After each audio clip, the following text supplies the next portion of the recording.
welcome everyone to episode 30 of From the Sands, the Cool Pick Show. On today's episode, we are welcoming in Patrick Chan and Elizabeth Putnam, two great figure skaters in the sport, with Patrick going to the Olympics, Elizabeth competing in multiple different competitions. And we are excited to have them on the show to talk about their experiences, their work ethic, what goes into the sport day in, day out, and also how to share some words of wisdom around what it means to get into the sport. Before we bring both of them onto the show, we would, of course, just like to give a shout out to our design team, Mad Creative and Matthew DeCastro, as well as Jay Solte Photography for their work that you see for the show. So without further ado, let's get Patrick and Liz on the show and start talking some skating. Patrick and Liz, how are you guys today? Thanks, Ryan. We're good. Good. Good. I just want to say thanks for taking the time to be on the show. I'm really excited about the show because this is episode 30, but you guys are also my first duo interview I've done on the show, so that is some exciting news as well. We're trailblazers. Exactly. How are things out in Vancouver? Good, yeah. I think our cases have gone up a little bit over here, but Liz and I have been healthy and we've had a lot of time at home, kind of reassess our lives and our careers and focus on our priorities and being with each other, being with our dog. So it's been nice to kind of recenter and reassess kind of your life in the last couple months. Yeah, definitely. That's fantastic to hear. As long as everyone is healthy and doing well, that's the most important aspect during COVID for sure. So let's just hop right into it. So my first question for the both of you is, where did the love for skating come from? That's actually a really a good question, especially in this duo interview, because we both have very different beginnings in the sport. I love hearing my mom tell stories of me like sleeping in my skating clothes the night before practice because I was so excited to go skating, and you couldn't really get me off the ice, and I was jumping around the living room, and I made choreography. That was like my after school activity, was like running around the living room and choreographing. And so I just got hooked, like right from the beginning at 4 years old, got on the ice, just fell in love with it and never looked back. And I just slept in my skating clothes and jumped around the living room and just like couldn't get enough skating. And I think Patrick has a little different beginning. Yeah, I'm a little different. I definitely was not wearing my outfits before practice the night before. I just kind of fell into skating sort of by chance. I was living in Ottawa. I was more of a skier when I was living there. And then we moved to Toronto, where my mom kind of wanted me to push me to do a non-mountain sport. Obviously, we're not really close to mountains in Toronto. So I said to hockey, like every good Canadian. And my mom then put me into figure skating lessons because a Russian hockey coach in town said that I should be put in figure skating lessons to have good skating skills before I start actually playing hockey. So that's kind of where the journey started, and one thing came after the next, and really good. I kind of got scouted and picked out by some really high level coaches, and was able to develop my skills, and in a blink of an eye I was at nationals, and the rest is history. But yeah, I wasn't crazy about it. Exactly. That's what I'm trying to say. It's very different from Liz. But I watched Kurt, I watched Elvis, Evgeny Plashenko. Those guys were really on TV almost every weekend. Now we're going to talk about your national championships for you, Patrick and Liz. We're going to talk about your singles competition and how you got into the Bofrost Cup as well. But Patrick, talking about you for a second with skating, you started in 1996. Like you said, originally wanted to start hockey like every good Canadian. But then your coach that you mentioned, Osborne Colson, was the one that got you into different work and balance drills. How much dedication did it have to go into, or that you had to put in into figure skating when hockey was kind of like the back burner idea for you? Yeah, I was a bit of a multi-sport athlete up to that point, and then when I started taking from Mr. Coulson, that's when things shifted. My life started revolving around skating a little more. I was adjusting my school schedule. I was doing less extracurricular activities. I wasn't necessarily doing all like golf and tennis and skating and piano. I started having to trim the fat and spend more hours on the ice. With Mr. Coulson as well, it became a very tailored type of teaching.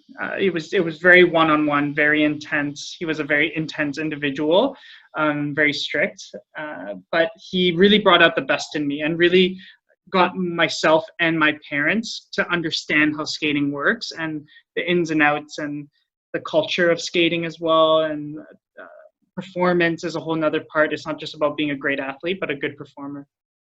Now, Liz, for you, you began your skating career in 1989 in singles competition, followed by pairs training at the age of 15. I know that you said because like you were really excited, you would sleep in your figure skating outfits the night before competitions. But was figure skating the sport that you always wanted to compete in from day one? Yeah, I would say so. It's hard to like get into my 5-year-old brain and think about like, if I really thought about it that way, or if it was more, I think it started more off as like just my, it was my hobby and it was week by week kind of thing. But yeah, I was pretty, I was pretty into the competing part of it, and I liked that aspect of it. I was a pretty competitive kid, so I liked having, upcoming competitions and having something to sort of work for. And yeah, I think like kind of fell into it like in the beginning. I don't know that I set out to be, you know, competitive per se, but I think yeah, you start pretty young doing that. You start at 4 or 5 years old, you're competing. So kind of once that ball started rolling, I was kind of got hooked. Now, talking about competing in championships, you ended up winning a bronze with your skating partner Sean Wirtz at the 2003 Canadian Championships, and another bronze at the international competition at the 2003 Beauvorce Cup on ice. For you, what was the mindset like trying to earn your spot at the next level of competition? That was, I think that was probably the biggest challenge for me was sort of at that point in my career was kind of trying to get to that next level. And I think that was, it gets pretty tough. Like when you get to that level of competition, it's, skaters are just like driving that standard up, so high, and it's really like splitting hairs when it's, that level of competition. So that was a big challenge for me for sure at that point. It was discouraging and difficult at times to really keep pushing and keep going. But it was, in and out. Like there was, good results always kind of helped you stay motivated and stay in the game. And then, you'd have tougher competitions and not get the results that you want. And it would be really discouraging and kind of make you question, what you're doing. And there's just always someone nipping at your heels, or you're trying to outdo a performance that, you've already done. You're competing sort of against yourself. And then you've got the younger generation coming up. And so it can be, quite a lot of pressure at that point. So I would say it was kind of up and down. Like sometimes I was really enjoying it, and other times it was really tough to sort of keep my head in the game. Yeah, I definitely understand the feeling of competition, kind of getting to that next step. As you guys know, I play baseball and basketball with the Special Olympics. And so in 2018, we reached our second national level, and it was just kind of like that next step up of we have to be better than the other team. We had already been in nationals once where we placed bronze, and we knew that how much work and dedication needed to kind of go in to improve our game and get to that next level. And so yeah, it can definitely be a heartache, but a thrill all at the same time. Exactly. Yeah, it can be so rewarding. Like you put in so much work, and it can be so rewarding, but it's not always the smoothest journey to get there. But I guess that's the beauty in it, right? Exactly. Yeah.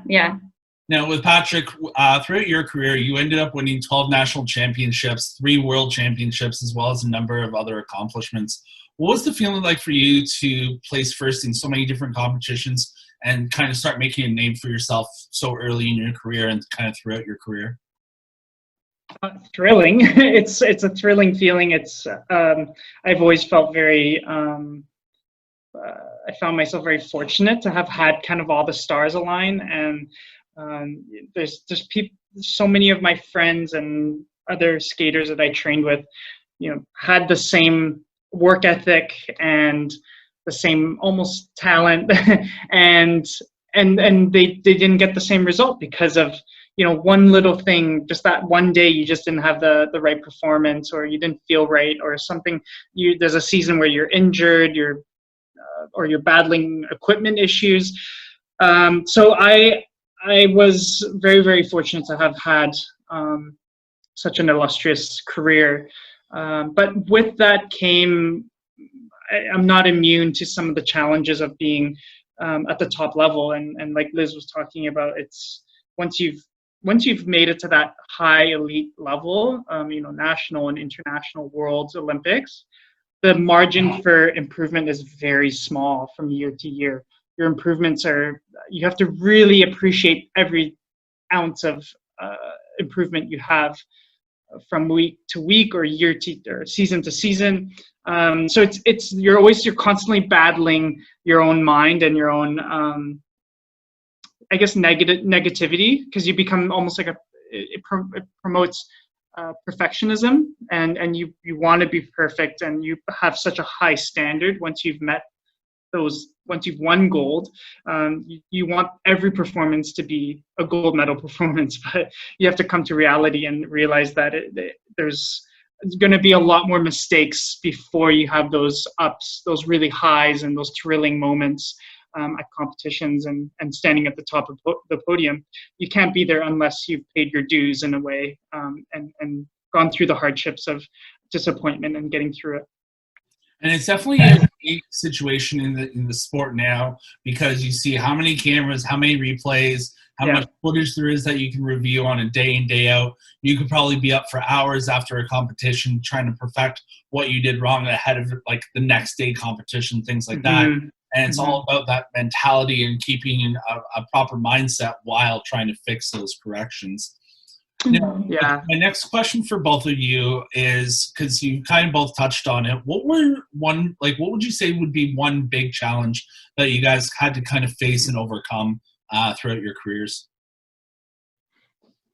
No, I take you take the point. Definitely my own mind, my own mental toughness was something that sort of plagued me throughout my career, and I could just be like my own best friend and my own worst enemy all at the same time. And I wish I had invested a little bit more in sort of my mental training, my mental health, that wasn't as practiced, I think, back in my day. So that's something that if I could go back in time, I would have just, invested more time and energy, and tapped into some more resources to learn how to cope with pressure and stress and nerves and all of that stuff, because it was something that I just kind of tried to like handle on my own and deal with on my own, or like with my coaches, but not with professionals that could have really given me some strategies and tools to deal with pressure and stress, and just like the everyday training and trying to kind of keep a positive mindset. So yeah, I think that was probably, I would say, my biggest challenge throughout the years. It was very up and down, just trying to stay positive and not do all the what ifs in my head. There was a lot of that. So what if I fall? What if I do this? What if I don't make it? What if I don't make the team? Whatever. And that can be so detrimental to your training, because you can train physically so hard and be so ready. But if the mind gets in the way, and it can really kind of undo all the hard work that you've done. So that would be something that I would say was my biggest challenge. What about for you, Patrick? Liz touched on it. For me, it's the same thing. I would say if I had a chance to have a sports psychologist earlier in my career, I think it would have only been beneficial. I use the terms like performing stupid or being a stupid athlete sometimes is an advantage because you completely let go of what the mind is sometimes overthinking, overanalyzing. We call it an analysis or paralysis through analysis, and that's really what happens in skating because everything happens so quickly. And so having kind of skating stupid and not worrying about the details, just Or letting the outcome, or the outcome, yeah. especially just letting the, what do you call it, muscle memory take over is important. So having a good mental base is really important. I would say also coaching is a huge part. I have had my own challenges with my coaches, switching coaches and having good experiences and not so good experiences. Maybe having stayed with one coach a bit longer than I should have, or I should have made a switch. Sometimes I go through those scenarios in my mind now, looking back on my career. I think I wish I had a little more ownership of my choices in terms of coaching choices and really looking at the pros and cons of a coach and maybe sticking with a certain coach maybe longer or speaking up and having a bit more of an opinion as opposed to my parents kind of choosing for me sometimes. I know there's a lot of athletes out there whose parents are really involved, and that's great. It's great to have supportive parents, but I think if I had a little more ownership and spoke up a bit more of like, you know what, I kind of like this about this coach and I like this about this other coach, so let's decide upon that.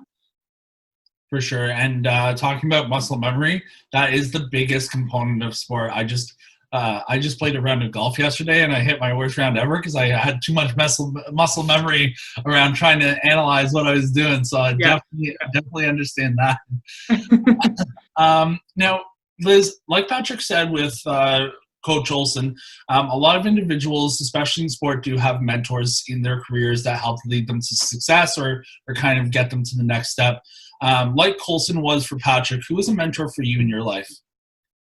Oh, that's a good question. I had sort of a similar experience in my skating career with the kind of moving and shifting and changing of people throughout my career. Because it was I obviously was living in Vancouver and learned skating in Vancouver and had a coach here, and then desperately wanted to do pairs, which required me to move across the country to Ontario. And so I had coaches there, and I had pair coaches and single coaches. So I had a lot of different figures in and like throughout my career. So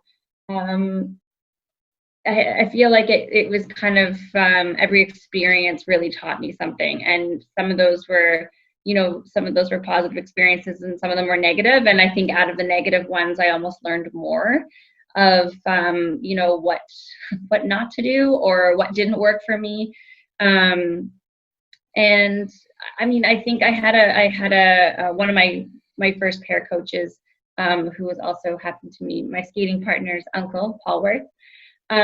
He was sort of a controversial coach in the skating community with how sort of strict he was with some of his skaters and some of his tactics when it came to coaching and training and preparing skaters for competition and whatnot. But I would say he had a huge impact on my skating career. Maybe not so much from a I wouldn't say he was like an inspiring necessarily an inspiring coach, or but he pushed me out of a comfort level that I don't know anyone else could have.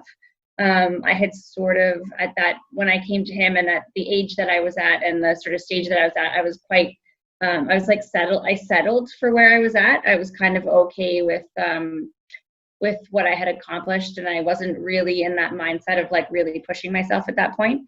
And he really sort of took me under his wing and showed me what I was capable of doing. And I don't think that I would have probably even skated past like 18 had it not been for him. And I went from like landing one triple jump at 17 years old, and then I came to him, and I could land all the triples within a few weeks of just training under him. And so it really showed me, although his approach was sometimes terrifying, it also really pushed me to achieve things that I didn't know I could do. So that's incredible. Yeah. Oh, sorry, Patrick, go ahead. No, it's a bit of a controversial topic because we've had this discussion where we talk about the different coaches in our careers and methods and the different methods and what is right and what is wrong, and sometimes the wrong method gets the best results out of the skater, but at what price? So there's a lot of I think it's a very important topic to talk about is how you adjust your coaching method according to the skater and their personality, because I think there's a way to bring out the best in every skater or every athlete in a positive manner, and not always in a what's the right word? Well, I mean, some coaches I think use kind of a fear tactic. Yeah. And that is sometimes, I guess, Paul's approach. And Mr. Coulson's approach a little bit too. Yeah, he was really, really strict and tough on you, even as a really young kid. So it's interesting though how, throughout our careers we've had so many different coaches, and sometimes those ones that were like the toughest on us are the ones that had the most impact. And so there's something there to unpack or to investigate a little bit more of. Just I think what the coach was saying is finding a balance between someone that really pushes you and beyond what you think you can do. I think that's important, but also maintaining like a good, healthy, positive atmosphere. It's interesting that both of the two most sort of influential coaches in our skating lives were both probably the toughest on us. Really tough, yeah. Yeah, and that's the biggest thing is as much as you want to have someone there to push you to success and yourself, you want to succeed and you want to get to that top level, you want to make sure that it's at the mindset and the level you want to get to when you want to get there, in the sense that you don't want to have someone jumping down your throat if you turn left and you were supposed to turn right, for example, and they're there to support you and be like, okay, you did this okay, but like let's do A, B, and C instead and try and get you to that level. So it's very important, especially in today's world where you see so many different coaches with so many different coaching tactics and plans, no matter what sport it is. It's very important to make sure you have that balance in whoever you're kind of listening to as your coach. Yeah, exactly. Now, Liz, talking about your near the later part of your career, you did a couple really cool things, which I think would be a lot of fun if I was able to skate. One thing, I can't skate worth crap. Me skating would be have you guys seen the movie Goon? No. I have. Okay, so I would be Sean William Scott on skates right as soon as he walks out on the ice, like people all over. I think it takes me like, I don't know, 5 minutes to get around a lap of a rink, and it's ridiculous. So anyways, if I can skate, these are some of the things I would really like to do. You got to skate on a cruise ship, just north or just near, forget where it was, but then you also, the bigger one that I was really cool, or that was a really cool aspect I thought, was you got to appear in a video skating on Widgeon Lake, if I'm saying that right, located in Metro Vancouver. Not only was this like a lake, but it was at an altitude of 2,500 feet. What was that experience like from skating on the ground to like up high? Yeah, it was crazy. I had actually just returned home from another really cool opportunity and really cool experience where I was part of a production that performed in Oman. So I had just returned home from the Middle East, and I got a message, I can't remember, from the pilot, Bradley Friesen, and he had called and asked me if I could do this video with him, and basically said, I'm going to kind of drop you out of a helicopter and let you skate on this rink, and I'd like to take some footage of it. And I thought, like, am I just really jet lagged? Did I hear that correctly? Like, I just thought it was some kind of prank, or like it just didn't even sound like real to me. And of course there was like a bit of a safety aspect and whatnot, but then I met Brad, and he actually just took me up for a flight where we just flew. I didn't skate the first time. He just kind of showed me the potential of kind of what he wanted to do, and talk me through it. And as soon as I met Brad, I felt instantly comfortable and safe, and I got really excited about doing it. And it was kind of just waiting for the right day, because of course it's Mother Nature, and we had to wait for just like the perfect conditions. So he was kind of like, okay, just stand by and just be ready, and it could be, you know, any day like this week, just depending on the weather and whatnot. So I think it was just right around the new year, and he texted me one night and he said, Kate, we're going in the morning, and off we went in the morning. And it was incredible. It was really, I've had some really amazing opportunities to skate in different parts and different areas of the world, and in Central Park and on a cruise ship. And I've been very fortunate to have been able to skate in so many different places, but this experience was so different. One, I was like kind of at home, like I'm not far from home. So, and secondly, it was, the idea of being on ice and being out in nature in an area that there was nobody around, because we got there via helicopter. It was completely secluded, and it was so quiet, other than the helicopter. It was so insanely quiet, and just that feeling of freedom and being able to skate for miles and miles, and just looking up and seeing the mountains, and skating in that capacity, it felt so different than anything else, because normally you're, you know, in a rink and you're surrounded by other people, and there's a competitive atmosphere, and there's, you know, parents and people watching you, and it's easy to lose sight of the true joy of skating. And it really kind of returned me to that, and I sort of felt like that inner kid that slept in her skating clothes. I really felt that just love of skating, and just being out on the ice in like jeans and a jacket, and not that, you know, more like the stiffer part of figure skating. You know, we have to wear a certain thing, and we have to act a certain way, and we have to move a certain way, and this was just so freeing and so liberating. And yeah, I felt even emotional. Like even as we were leaving, I felt really emotional, that I felt so lucky to have had that experience, and I didn't really want it to end. And it was something that if anybody loves figure skating, it's something that I would hope everyone can experience it at some point. Now, how was the temperature at that altitude, though? It was freezing. It was very cold. That was probably the biggest challenge of the day, I would say, was trying to stay warm. And yeah, I didn't really feel it too much, like while I was skating, while I was moving, because I was just enjoying myself so much. But when I stopped, I realized how cold my hands were. And yeah, I was kind of layered up too. I had some layers underneath my jeans, some layers underneath my shirt, but it was chilly. It was very chilly. Now, Patrick, let's go back to you. So you've reached the Olympics a couple times in your career, most recently in 2018, where you took home a gold medal. What was it like for you to compete at the Olympic level and kind of just showcase your Canadian talent at the Olympics?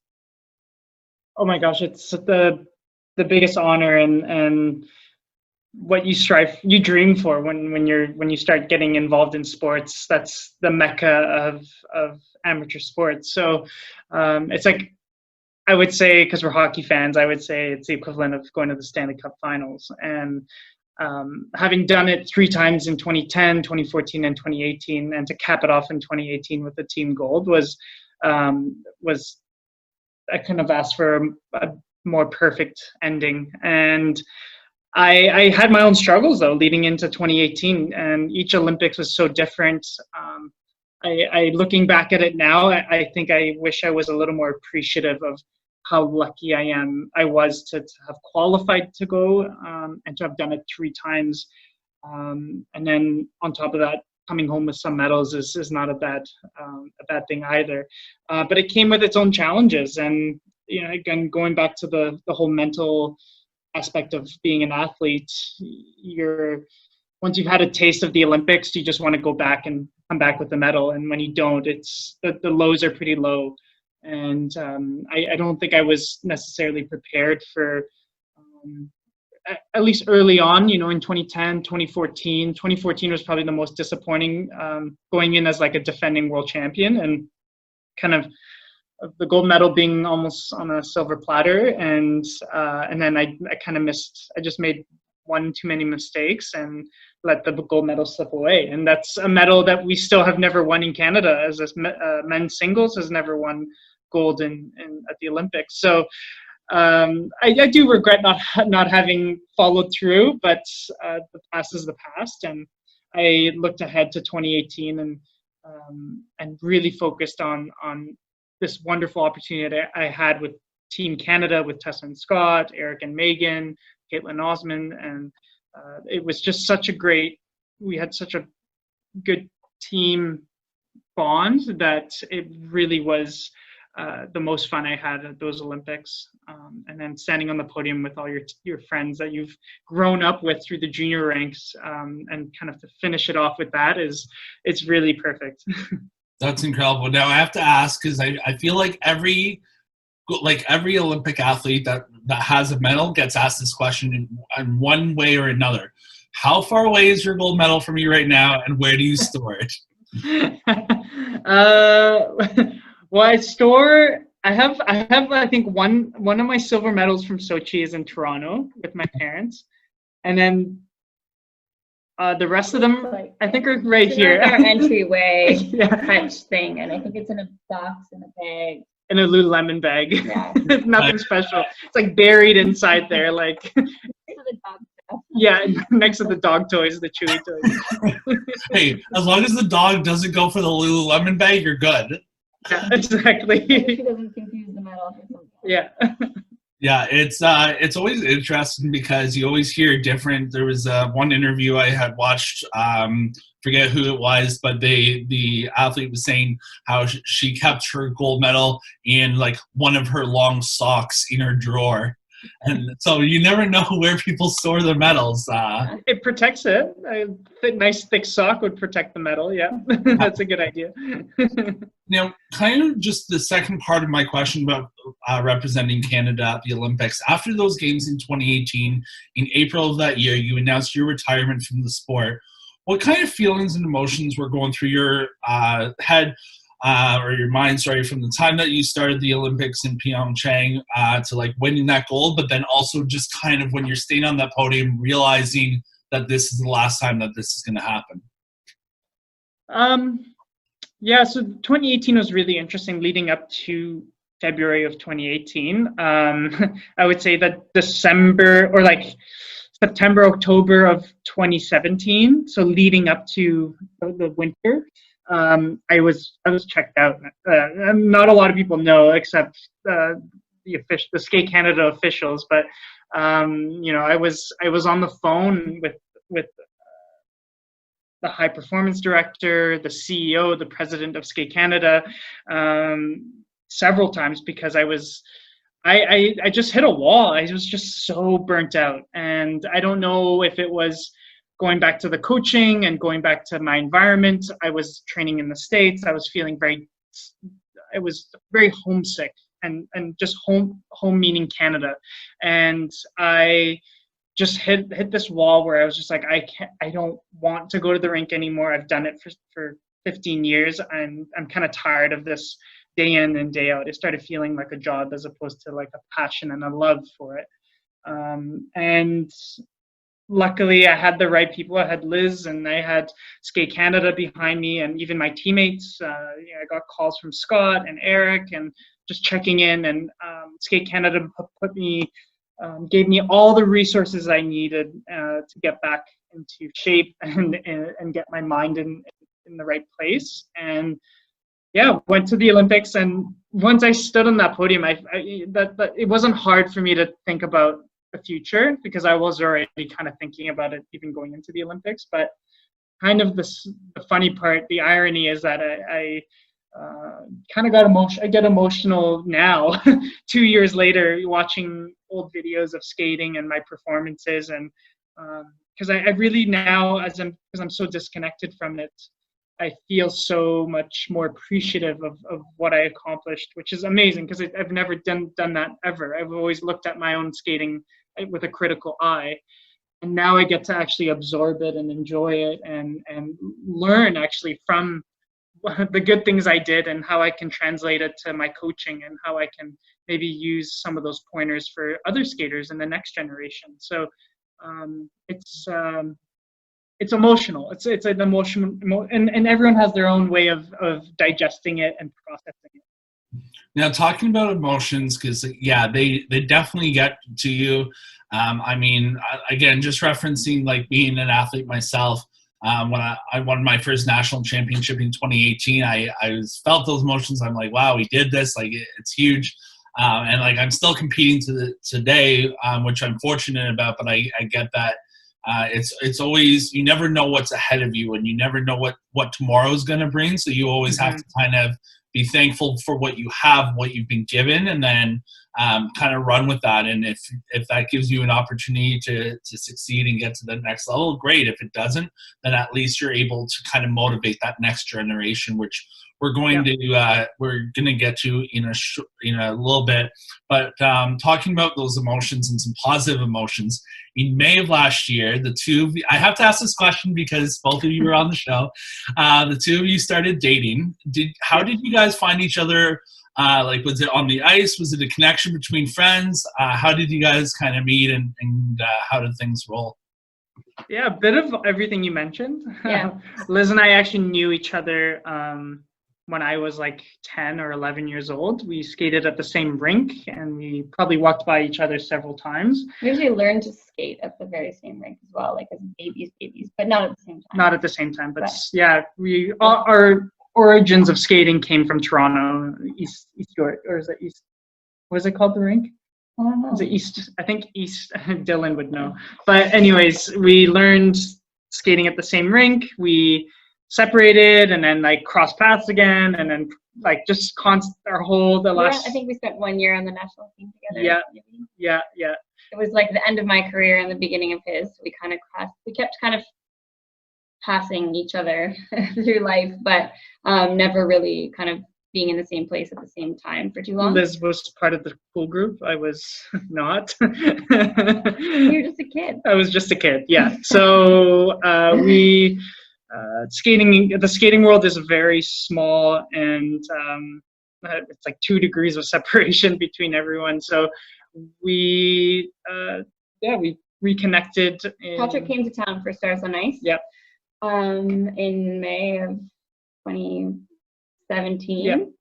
And we just happened to all go for dinner with Eric. Eric Radford had made some dinner plans and invited me, and Patrick was there, and so we kind of reconnected, and that was probably the first time that we'd really spent time together as adults. And we stayed in touch, and we kept in touch, and then we visited with each other at the end of that summer, and then and the rest is history. That was it. What I'm hearing is you have to thank Eric for setting up that dinner. Yeah. For sure. We owe him everything. Yeah, I just say that because when I worked in retail, kind of similar situation. We had a friend of ours. Both of them worked at the same store, but they didn't really talk much. So we all went out for dinner. They started connecting, and now they're married. So nice. yeah. So it's always what's that? Thanks to you. No, that wasn't me. That was my other friend. That set up the dinner, not me. It's always cool to hear the different stories, especially in the sports world, how people meet and things like that. So thank you for sharing that. Now, as I mentioned before, we met each other a couple of years ago at the Special Olympics Canada Gala, which is always a fun and exciting event. How important is it to you, both of you, to be able to give back to the community and support fellow athletes, whether it's Special Olympics, in Skate Canada, or other sports? Oh, it's huge. I think that was an amazing gala. That was so much fun that night, and it was emotional for me. It was my first gala. I came as a guest of Patrick's, and I found it really moving and inspiring and emotional. I'm a crier, so there was a lot of tears, just happy tears and proud and really like proud moments. And I just energy in the room was just like incredible. So much courage, so much bravery, and just hearing people's stories and just having everyone together in that one space just to share the love of sport, regardless of where you come from or what sport you do or what your background is. It was a really sort of special evening for us, and I think those types of gatherings and those types of events are a great just a great reminder of giving you a sense of community and giving you a sense of like getting together with people that share the same passions that you do, which is passion for sport. And yeah, I think unfortunately this year with the pandemic and whatnot, it's definitely thrown some curveballs into some of our plans and whatnot, and because normally we would have done some seminars, and it's always really refreshing to work with kids and kind of give back that way, of passing on that love of skating and passing on our passions, is one way that we like to sort of stay involved.